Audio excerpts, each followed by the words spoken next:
Jeg er i gang med min Aros-sweater fra Petit Knit, og lige om lidt så vil jeg lige lave en lille prøve, der viser de her skulderudtagninger. For når man laver sin Aros-sweater, så er det 3 forskellige udtagningsmetoder, man bruger. I starten her, der har jeg 8 masker her i midten, som jeg tager ud på hver side af. Så kommer jeg herned, hvor jeg tager ud på ærmet, hvor der så går en lige linje ned her. Og til sidst laver jeg raglan hernede, hvor jeg tager ud på hver pind. Så får man sådan en skulder her. Jeg har lavet en lille prøve her. Det er en snydeprøve. Mit rygstykke sidder her og er ikke så langt, men det er fordi det er skulderkonstruktionen, jeg gerne vil vise her. Jeg har slået masker op og strikket en pind vrang, og er nu på retsiden og har lige sat min markør, som hedder maskemarkør 1, 2, 3 og 4. Og mellem 1 og 2 her har jeg mine 8 skuldermasker. Så har jeg et lille bitte snyderygstykke her, og så har jeg 8 skuldermasker her igen.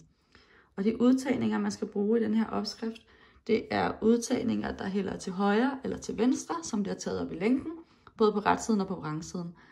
Hvis du ikke kender udtagningerne, så tjek de videoer, jeg har, hvor jeg kun viser det, for jeg gør det på større pinde, og jeg viser det lidt mere detaljeret, hvordan man gør. Her der er det selve konstruktionen, jeg gerne vil vise. Og det første stykke af skulderen, vi skal lave, det er det øverste her, hvor at skuldermaskeantallet er konstant, og vi tager ud omkring dem. Jeg har altså min første retpind her, jeg skal til at strikke, hvor jeg skal lave udtagninger. Så jeg strikker ret hen til min maskemarkør 1, som sidder her. Og så laver jeg en udtagning, der hælder til højre. Og det gør jeg ved at tage min venstre pind ind i længden bagfra og strikke den ret. Måske. Jo.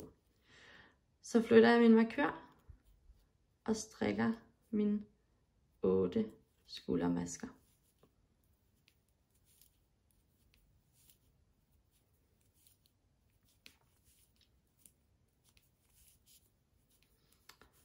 Så har jeg maskemarkør 2. Den flytter jeg, inden jeg laver udtagningen. Og så laver jeg en udtagning, der hælder til venstre, hvor jeg tager længden forfra og strikker den drejet ret. Så strikker jeg lige ret over mit lille rygstykke her og gør præcis det samme på den anden skulder.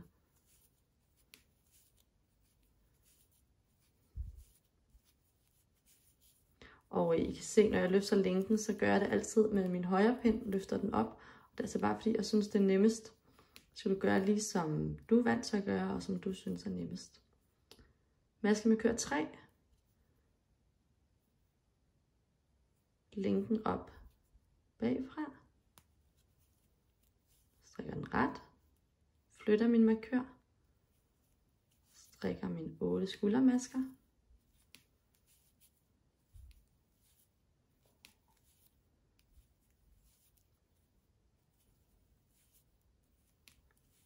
Og så flytter jeg markøren med, inden jeg laver udtagningen. Sådan der. Og så skal jeg lave en udtagning her, der hælder til venstre. Så skal jeg lige have ordentligt fat i massen. Sådan der. Og den skal strikkes drejet ret. Det var retsiden. Og vi laver jo udtagninger både på retsiden og på vrangsiden. Så jeg vil lige vise en vrangpind også, hvor jeg strikker vrang hen til maskemarkør 4, og skal så lave en udtagning på vrangsiden, der hælder til højre. Så jeg har min lænke her, som jeg skal have på pinden, hvor jeg tager den forfra, sådan der, og så strikker jeg den drejet frem. Så flytter jeg min markør, strikker mine 8 skuldermasker,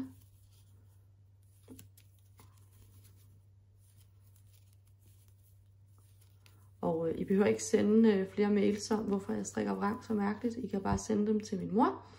Det er hende, der har lært mig det, så det må I snakke med hende om.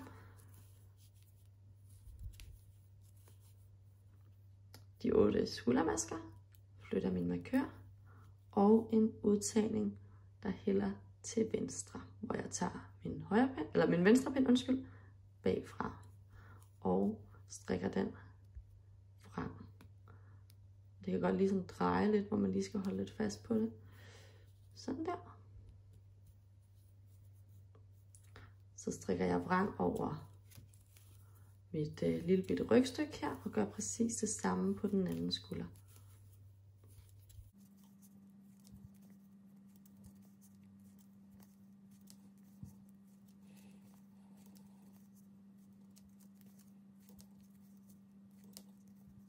Så er jeg henne ved maskemarkør 2, tager linken op,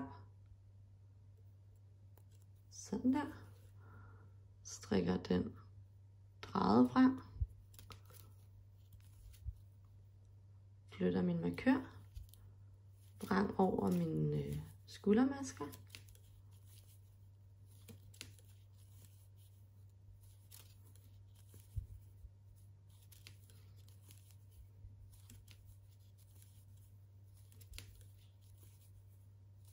og er henne ved markør 1, flytter den med, inden jeg laver udtagningen, finder linken hernede, den er der, den tager jeg med min venstre pind bagfra, og strikker almindelig vrang. Og vrang pinden ud. Og det er altså sådan, man gør på retsiden og på vrangsiden i den første del af den her skulder. Nu har jeg lige strikket et par pinde, så man kan se, hvordan det kommer til at se ud.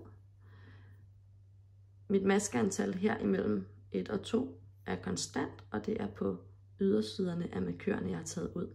Og nu vil jeg vise den næste del af opskriften, hvor jeg laver mine skuldermasker om til ærmemasker og tager ud på indersiden af markørerne. Og den første pind er fra retsiden, og der skal jeg også huske at tage ud i starten og i slutningen af pinden. Så jeg strikker en maske og laver en udtagning, der hælder til venstre,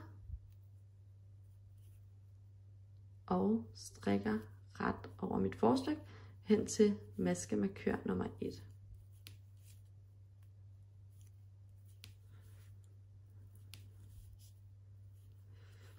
Og nu skal jeg tage ud på indersiden af markørerne, hvis man kan sige det sådan. Så jeg flytter min markør, og så laver jeg en udtagning, der hælder til venstre.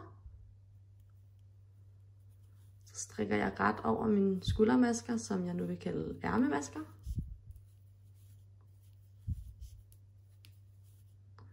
Hen til markør nummer 2. Lad den sidde på venstre pind. Og laver en udtagning, der hælder til højre.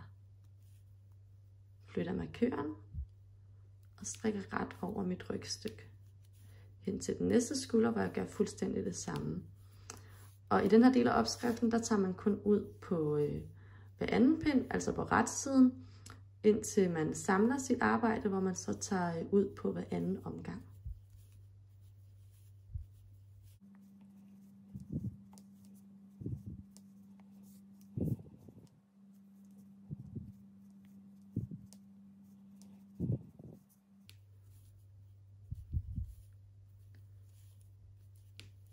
Så er jeg henne ved markør nummer 3 og min anden skulder her. Jeg flytter markøren, laver en udtagning, der hælder til venstre, ret over mine ærmemasker,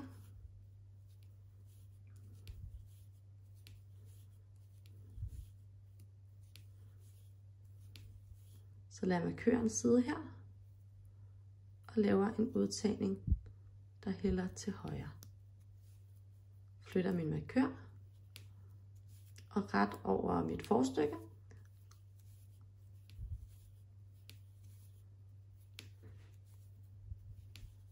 Og når jeg når til den sidste maske her, så laver jeg en udtagning, der hælder til højre. Sådan der. Så nu har vi altså strikket de første 2 former for udtagninger her. Den første, hvor at maskeantallet her er konstant over skulderen. Og hernede, hvor vi så tager ud til ærme, hvor maskeantallet her er det samme, men der bliver taget ud her. Og så vil jeg vise det sidste, som bare er almindelig raglan. På Aras sweater bliver der taget ud på hver omgang. Hvis du sidder med en Northland sweater, så bliver der kun taget ud på hver anden omgang. Du vil jo nu have samlet dit arbejde, sådan, så du strikker rundt, og din omgangsstart er ved maskemarkør 1. Jeg har ikke samlet, fordi det her det er en lille snydeprøve, men derfor kan jeg jo godt vise, hvordan man gør. Jeg har strikket hen til maskemarkør 1 og sat den på højre pind, og skal nu lave en udtagning, der hælder til venstre. Så strikker jeg ret hen til maskemarkør 2.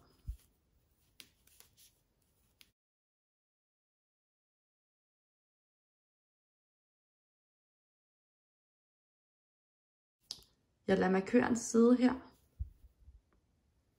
laver en udtagning, der hælder til højre, flytter min markør, strikker en ret, som bliver min raglanmaske, og så laver jeg en udtagning, der hælder til venstre. Måske. Så strikker jeg ret hen over ryggen, hen til maskemarkør 3. Maskemarkør 3, jeg har en maske hen til den, så jeg laver en udtagning, der hælder til højre, strikker en ret maske, som bliver min raglanmaske, der man tager ud omkring, flytter min markør, og laver en udtagning, der hælder til venstre. Strikker ret hen til min markør nummer 4 over mit ærme.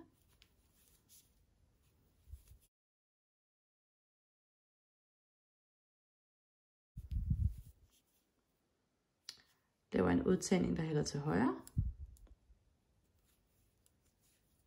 Flytter min markør. En ret. En udtagning, der hælder til venstre. Så vil jeg jo fortsætte rundt her over mit forstykke.